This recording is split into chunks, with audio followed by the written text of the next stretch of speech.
باپ اور بیٹے اور روح القدس کے نام میں آمین۔ خوشپور سے ایرک سلویسٹر آج کی تلاوتوں پر دھیان و گیان کے ساتھ آپ کی خدمت میں حاضر ہے۔ مسیح خداوند میں میرے عزیزو، آج ہم سال کے دوران 30ویں اتوار کی پاک لتوریہ میں شامل ہیں۔ آج کی تینوں تلاوتوں کا مرکزی موضوع امید ہے۔ امید مسیحی زندگی میں بنیادی حیثیت رکھتی ہے۔ امید کے بغیر زندہ رہنے کا تصور بھی نہیں کیا جا سکتا۔ امید ہی ہمیں مستقبل کے بارے میں مثبت رائے اور خدا پر کامل توکل رکھنے کے لیے اکساتی ہے۔ نا امیدی انسان کے دل کو شکستہ، زندگی میں ناکام اور افسردہ کر دیتی ہے۔ امید کا سرچشمہ خدا ہے۔ امید ایک الہیاتی نیکی ہے جو مایوسی سے بچاتی اور ہماری سرگرمیوں کو تحریک بخشتی ہے۔ عزیز مومنین، آج کی پہلی تلاوت ارمیہ نبی کی نبوت سے لی گئی ہے۔ ارمیہ کے معنی ہیں خداوند میری بلندی ہے۔ ارمیہ نبی کاہنوں کی اولاد سے تھا، اسی مناسبت سے اس کی ہیکل کے ساتھ گہری وابستگی تھی۔ ارمیہ نبی کی یہ خوبی ہے کہ وہ بنی اسرائیل قوم کو امید کا پیغام اس وقت دیتا ہے جب وہ اسیری میں تھی کہ خدا تمہیں رہائی بخشے گا اور پھر سے بحال کرے گا، کیونکہ رہائی اور زندگی کی مکمل بحالی خدا کی طرف سے ہے۔ ارمیہ نبی اپنے لوگوں کو یہ درس دیتا ہے کہ خدا کے ساتھ کیے ہوئے عہد کی پاسداری کرو۔ ارمیہ نبی اس بات کو واضح کرتا ہے کہ خدا اپنی امت کو بحال کرے گا۔ ان میں اندھے اور لنگڑے اور حاملہ عورتیں اور درد ذیل والی سب شامل ہوں گے۔ پہلی تلاوت میں خدا بنی اسرائیل قوم کو یہ خوشی کی خبر دیتا ہے کہ وہ زمین کے کناروں سے تمام لوگوں کو جمع کرے گا اور انہیں بحال کرے گا۔ یہ شکر گزاری کا بلاوا ہے۔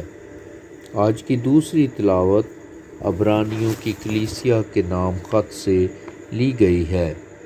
عہد نامہ جدید میں عبرانیوں کے نام خط واحد تحریر ہے جو خداوند یسوع مسیح کو بطور کاہن اعظم پیش کرتا ہے۔ یسوع مسیح دائماً کاہن ہے، وہ ابدی کاہن ہے اور ہم سب اس کی کہانت میں شریک ہوتے ہیں۔ زبور 110 یسوع مسیح کو ایک فاتح اور دائمی کاہن کے طور پر پیش کرتا ہے۔ عہد نامہ عتیق میں تکوین 14 باب میں ملکی صادق یسوع مسیح کا پیش نشان ہے اور اس کی نظر یوخرستی قربانی کی علامت ہے، اور ملکی صادق شالیم کا بادشاہ روٹی اور میں نکال لایا کیونکہ وہ خدا تعالیٰ کا کاہن تھا۔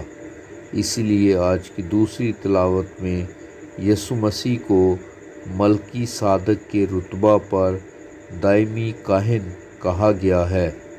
ہم مضبوط امید کے ساتھ یسوع کے دوبارہ آنے کے منتظر رہتے ہیں۔ امید کے پیغام کو واضح کرنے کے لیے ایک چھوٹی سی کہانی سنانا چاہتا ہوں۔ ایک دفعہ کا ذکر ہے کہ 4 موم بتیاں جل رہی تھیں۔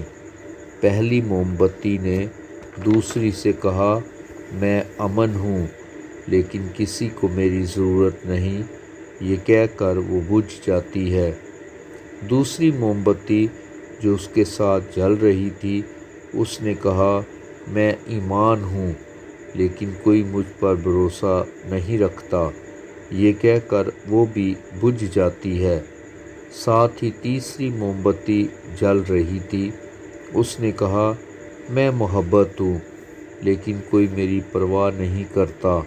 مایوس ہو کر یہ بھی بجھ جاتی ہے۔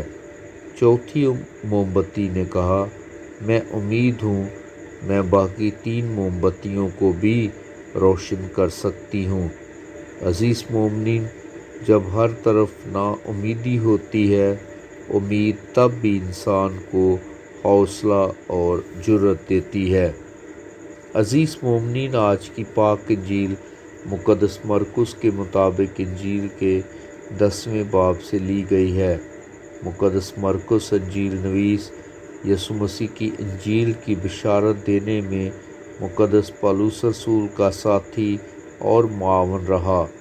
مقدس مرقس یسوع کو المسیح کے طور پہ پیش کرتا ہے، جو لوگوں کی زندگیوں کو بحال کرنے کا کام کرتا ہے۔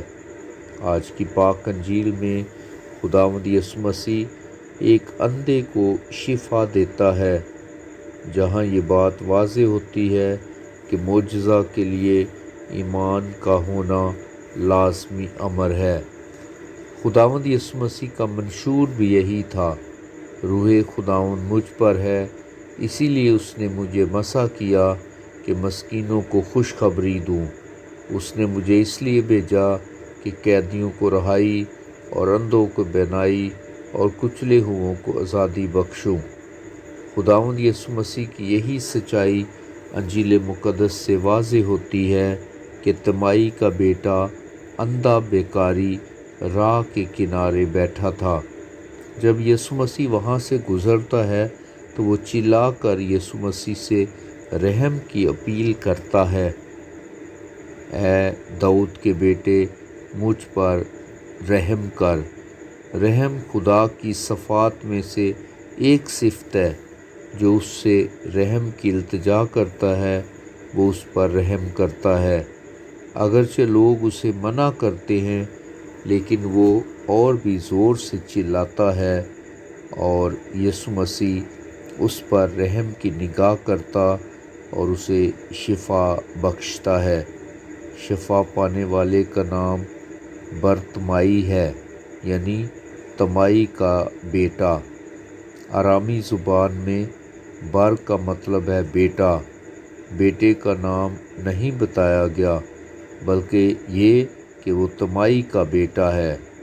تمائی کا بیٹا جسمانی طور پر تو اندھا تھا، لیکن اس کی باطنی آنکھ روشن تھی۔ اس میں گہری ایمانی بصیرت تھی، جبکہ ہجوم میں جو لوگ اسے یسوع مسیح کے پاس آنے سے روکتے تھے، آنکھوں سے دیکھ سکتے تھے مگر روحانی طور پر اندھے تھے۔ وہ یسوع مسیح کو پہچان نہ پائے، اسی لیے وہ اسے چپ رہنے کا کہتے ہیں۔ مقدس مرقس انجیل نویس اس معجزہ کے ذریعے ہمیں یہ سکھاتا ہے کہ رحم، شفا اور زندگی یسوع مسیح کے پاس ہے۔ جب تک ایمان کے ساتھ اس کے پاس نہیں آتے، یہ حاصل نہیں کر سکتے۔ تمائی کا بیٹا رحم کے لیے پکارتا ہے تو وہ شفا پا لیتا ہے۔ دور جدید میں بہت سے لوگ سماج اور دنیا میں رہتے ہوئے خدا کے رحم پر یقین نہیں رکھتے، جتنا وہ اپنی عزت، اپنی دولت، اپنی خوبصورتی اور اپنی طاقت اور رتبہ پر بھروسہ کرتے ہیں۔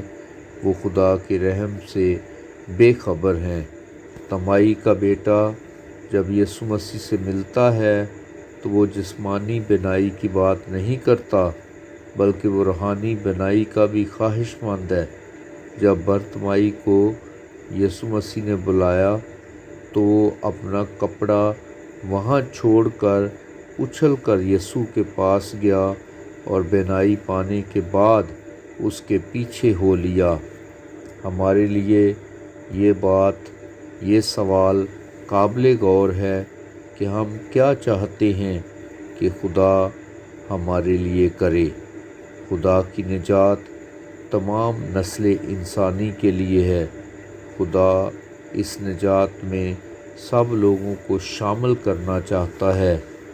آئیں آج خدا سے دعا کریں کہ وہ ہمیں یہ فضل بخشے کہ ہم یسوع مسیح پر امید رکھتے ہوئے اپنے مضبوط اور زندہ ایمان کا اظہار کریں، اور خدا ہماری باطنی آنکھیں کھولے تاکہ ہم خدا کی محبت، نجات اور بحالی کے بھید کو سمجھ سکیں اور پر امید رہیں۔ مسیح خداوند کے وسیلے سے آمین۔